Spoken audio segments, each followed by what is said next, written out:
Good morning, everyone. Welcome to my channel. Rahu and Ketu Study Part 19. I got that number right now.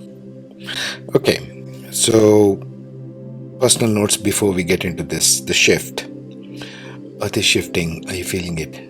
Things are shifting. We are shifting the entire energy of Earth from northern hemisphere to southern hemisphere, from masculine to feminine, going from India and Tibet, going to Latin America. I've covered this in Akashic Shift of Earth video if you want to watch it.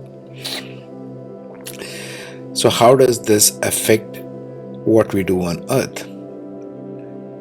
I want to talk to you about one aspect of it which is called ancestors. Your ancestors, my ancestors.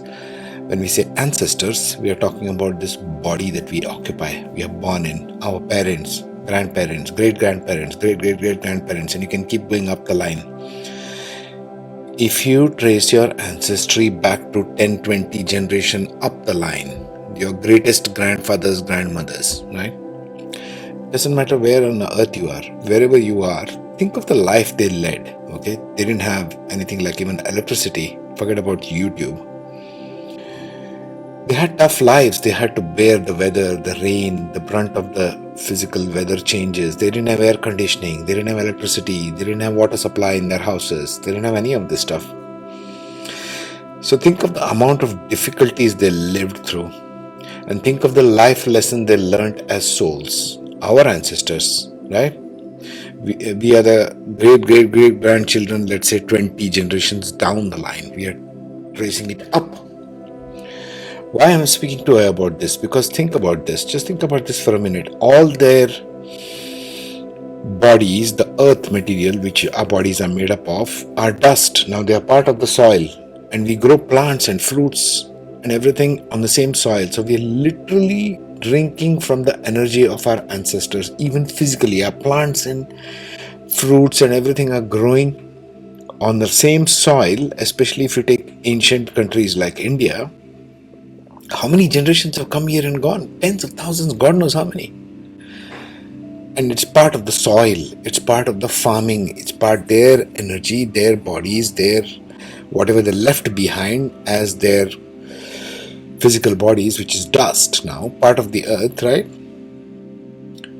Is what we are drinking and eating and sustaining from. Even that small little point of view, if you can take it in your daily life.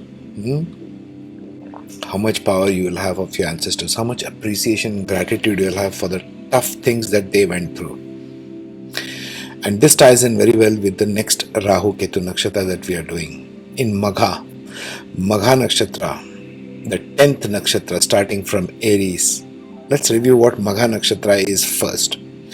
Ancestor energy, it falls in Leo, between 0 degrees and 13.2 degrees of Leo, the beginning of Leo. Ancestor energy, very traditional, holding on to the past, family culture. There are many people who love to hold on to their tradition, right? They must be having Magha Nakshatra in them. They are very traditional kind of people, inheritance. They might even want to do archaeology. They have good luck, unexpected good luck. This comes from the ancestors, the power of your own ancestors putting their power behind you. Like, go ahead, do stuff. I got my power for you. I mean, I will help you achieve stuff easily. That's ancestral support. They want power, they want leadership and fame. They are very outspoken, brave. They want success. They are natural leaders into politics, law and history. What is politics, law and history? Everything has to do with ancestry. The past.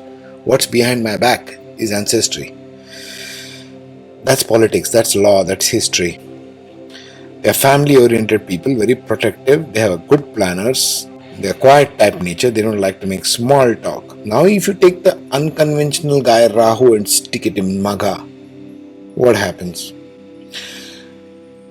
Rahu does very well in this because Rahu is also ambitious. Magha is ambitious, so is Rahu very ambitious. So you have a sense of over-amplified ambition. What you want to achieve in this world, wherever, depending upon all the other planets, etc., it will be over-amplified ambition. Rahu in Magha Nakshatra. Whereas Ketu, as we shall see further in this video, will transit between Shatabhisha and Dhanishta. So you might say Ketu energy wants to pull in towards this Rahu. You need to pull in that wisdom that you have already learned, how to make money, how you in Dhanishta, how to know what the other people are about from Shatabhisha and Aquarius, and now you want to bring it to this lifetime. So let's get into studies. So number one, the classical characteristics of Rahu and Ketu as described by the classical Vedic literature. Okay, what is Rahu and Ketu?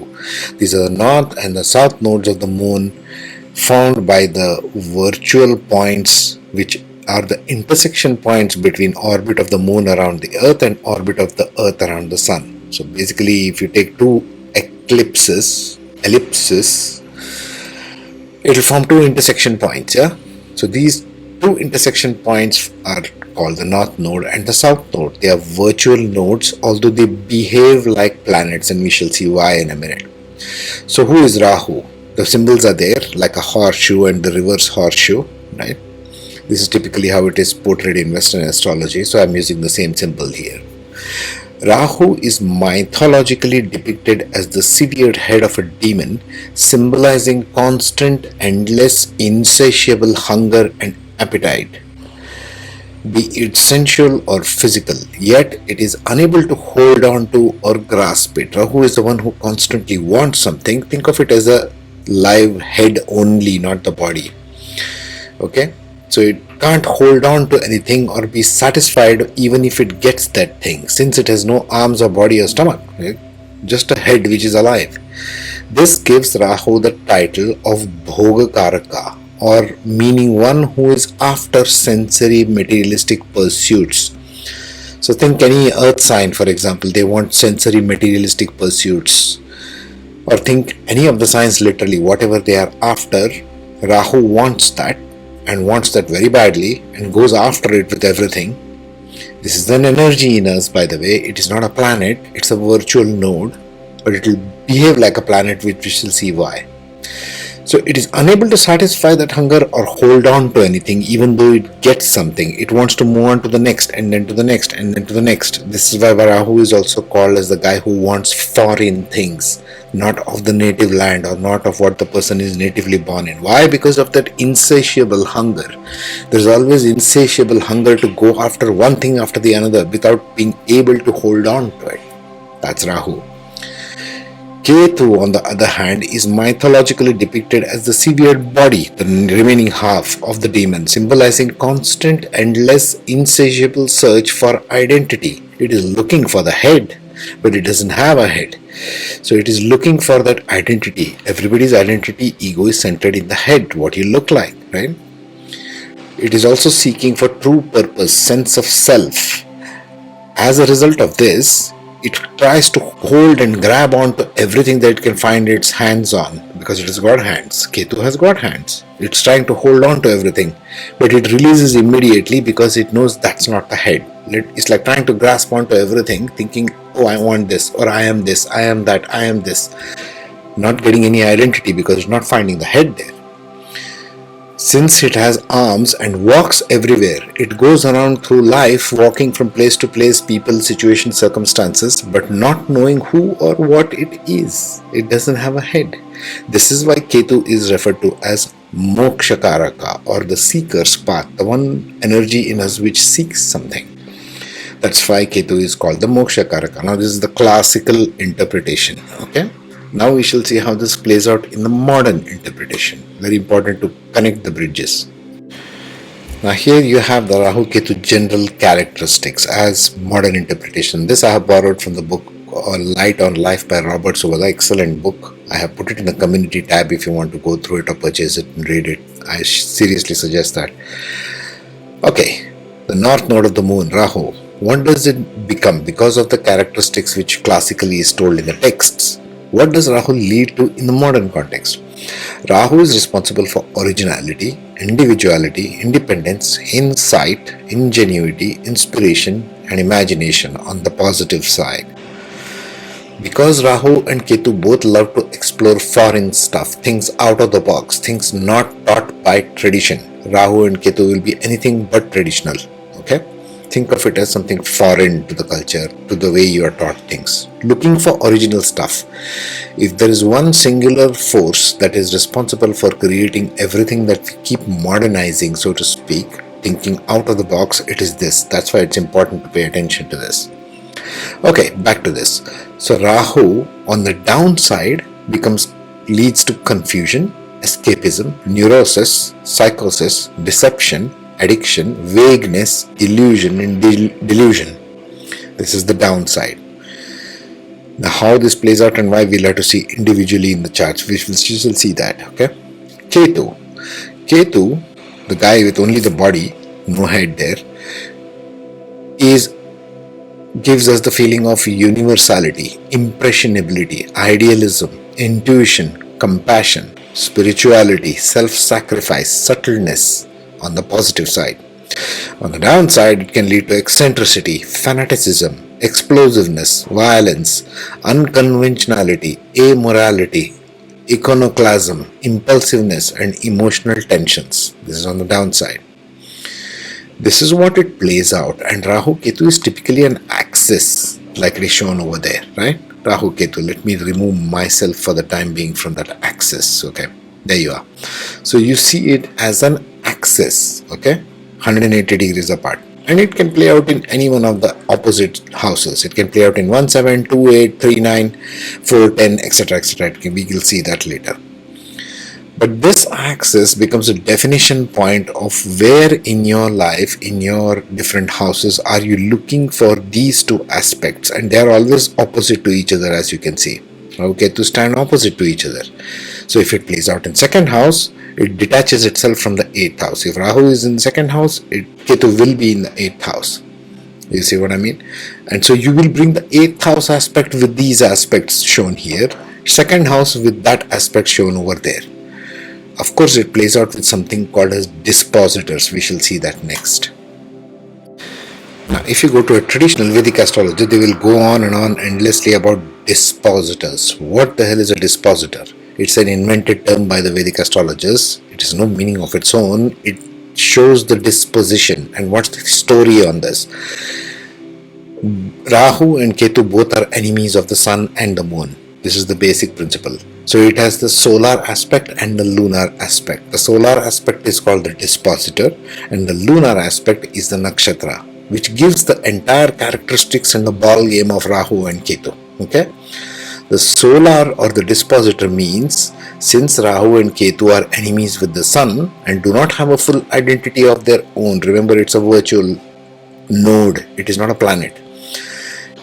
They both do not have any planetary characteristic individually. So they take on the identity or the disposition of the lord of the zodiac sign that they sit in, and borrow the attributes of the house from which that lord sits in. Suppose Mercury is in the 3rd house, okay, and Rahu sits in the house of Mercury somewhere else. So it will borrow the attributes of Mercury sitting in that 3rd house and bring it to that particular house, wherever Rahu is sitting in. Got it? Nakshatras. Since Rahu and Ketu are enemies with the moon and do not have a full identity of their own, individually they take on the shade of personality. Nakshatra is essentially a shade of personality. It's coloring of a personality. It's seeing the world through different colored glasses that they sit in and borrow the nakshatra traits and attributes which color their propensities. So Rahu and Ketu do two things at the same time. At the solar level, it goes with the dispositor, that is all of the planets, physical planets, Mercury, Mars, Venus, Sun, Moon, so on.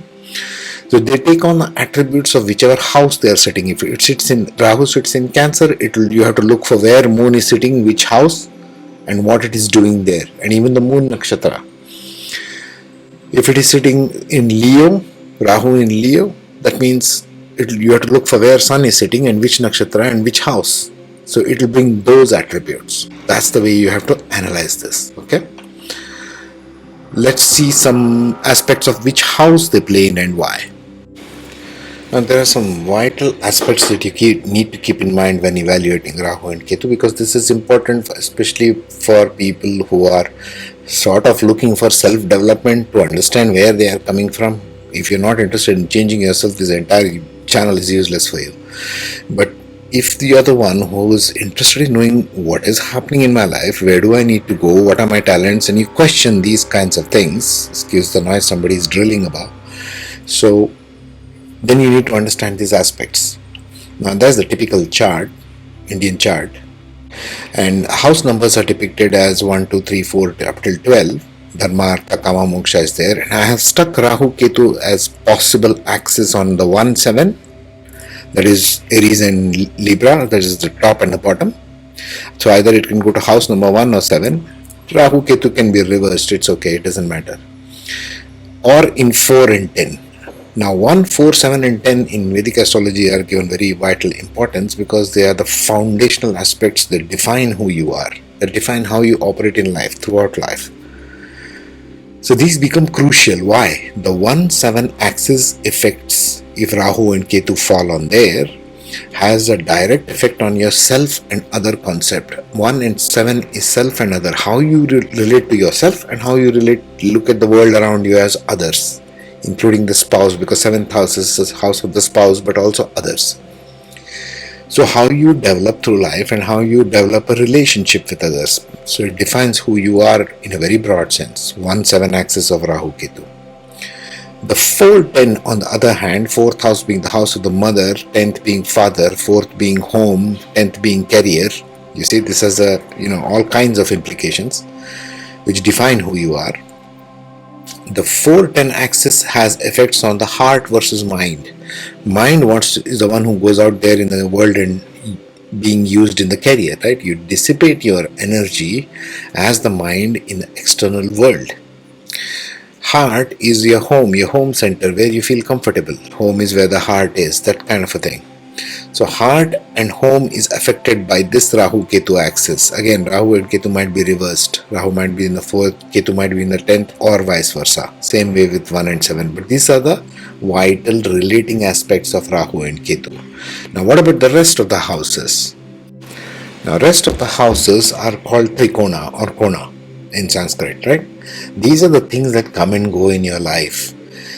Let it be 2nd house, 3rd house, 5th house, 6th, 8th, 9th, 11th and 12th. These are the things that come and go in our life, through your entire life. These are things that are added into, subtracted from us. But this is not us. 1, 4, 7 and 10 is us. Everything else is secondary, which revolves around you as life comes and goes. All other axes depict what attachments and detachments we have towards different areas of our life. That's all it is. They are less significant in terms of Rahu and Ketu when compared to 1, 7, 4 and 10 axis of Rahu and Ketu. Please remember this. When you're evaluating, you just have more propensity towards one part of life and less towards others. Rahu is attachment, Ketu is detachment. Rahu is expansion, Ketu is reduction. And they stand opposite to each other always. Right? Now let's take the cases one by one. So there you go. As usual, we begin from Pada 4 of Magha, which is that one over there. Moksha Pada of Magha, because we are taking the Rahu Ketu axis reverse, right? Anti-clockwise. Because Rahu Ketu in the sky move anti-clockwise. So there you are. Leo going to Cancer. A Rahu in natal is in Leo. Dispositor is Sun. But it goes into Moon. Sun traveling to Moon in Navamsha. First thing they will be looking at very, very egotistically, very wanting to achieve fame and power. But later on in life, in this Pada, Moksha Pada, they will be wanting emotional contentment, the heart, the homeland, the mother, Cancer. Now, the Ketu on the other side in this particular Pada goes from Aquarius to Capricorn. Now, both are ruled by Saturn. As you can see, Aquarius is ruled by Saturn and this is ruled by Saturn. And it is Shatabhisha. So they bring the knowledge of how to handle masses. Aquarius is about handling the masses. If you want to handle large groups of people, a country, state, nation, you need to know how the people think. Human psychology 101. Otherwise you can't lead. You don't know what people are about. You don't know what human beings are about. You don't know what people of your land want. Right. So Capricorn. In the beginning, they are all about masses. Later on, they will want to translate it to work. You're taking a step back from the 11th house to the 10th house. That means you're wanting to do work, daily work. They want to engage themselves in this and feel the emotional satisfaction in it. This is what Ketu needs to bring towards that Rahu. In the fourth pada, let's see the next one. So in the third pada, what are we having here? Let me point that out to you. We have the Kama pada, Leo going into Gemini from natal to Navamsha. Rahu is there, and Ketu on the other side is still in Aquarius in Shatabhisha, and in Dharmapada Aquarius going into Sagittarius. So this is fire going into water, and this is air going into fire. Kind of a little different, kind of a little challenging, but we have got to take the clue of Sagittarius wanting to go into Gemini, teacher-student relationship. So the teacher needs to bring the energy into a student kind of intellectual. Again, a step down. Leo needs to calm down a little bit on the ego front. Okay, even though they might be natural leaders in Magha, they need to take a step back and bring their intellectual power. They may have the wisdom. Ketu is very wise here in Sagittarius. His positor is Jupiter. But that wisdom needs to come where? It needs to find the head. The body needs to find the head, which is Gemini. It needs to ground it in the intellect. And then they will do well in this as leaders, as wise leaders. That's the wisdom, Sagittarius right there. Okay? Let's see the second pada. Right. So in the second pada, which is over there, Rahu is sitting between Leo and Taurus from natal to Navamsha. And Ketu on the other side is sitting in the Moksha Pada between Aquarius and Scorpio. Now Ketu does very well in Scorpio. Again, we are talking about the Taurus-Scorpio axis, the materialism versus going internal emotional depth. Wanting to seek material satisfaction in the external versus wanting to seek emotional satisfaction inside. This is the Taurus-Scorpio axis, 2 and 8, right? So here we are talking about Sun dispositor in the Rahu. So first you've got to check where Sun is in the natal chart. Sun always wants popularity wherever it is. Sun always feels egoistic, number 5, wherever it sits in. And Aquarius always wants to do it for the sake of masses. It's a house lemon 11. Now, Scorpio and Taurus become fixed signs. Like I said before, in the other ones also, when Rahu and Ketu fall in fixed signs, they always tend to struggle. And here it tends to struggle a lot because Leo is fixed, Taurus is fixed. There, he is very frustrated. Also, Aquarius is fixed and Scorpio is fixed. Again, both Ketu is also frustrated there. Rahu and Ketu are movable energies. They are very dynamic. They want to constantly explore new territory.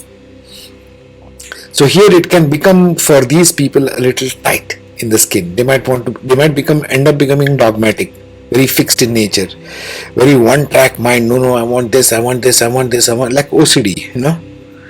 So it's a little crazy, this particular axis, but with a little grounding and with a little help from other planets and other nakshatras, they might just make good leaders.